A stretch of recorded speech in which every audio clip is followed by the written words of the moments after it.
chance a strange volume came into my hands, not one of my own, but one which had been given to me for safekeeping along with some others. When I held it open, and saw from its title page that it was by Matthiolus, I smiled, for though I had never seen it before, I had often heard that, like other books, it discussed respect for women. I thought I would browse through it to amuse myself. I had not been reading for very long when my good mother called me to refresh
so, fair Lord God, that in fact so many abominations abound in the female sex, for you yourself say that the testimony of 2 or 3 witnesses lends credence.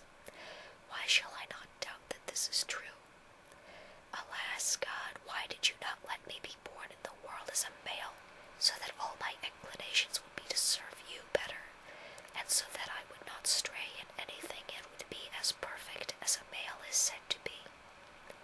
But since your kindness has not been extended to me, then forgive my negligence in your service, most fair Lord God, and may it not displease you. For the servant who receives fewer gifts from his Lord is less obliged in his service. I spoke these words to God in my lament and in a great deal more, for a very long time in sad reflection. And in my folly I considered myself most unfortunate, because God had made me inhabit a female body in this world.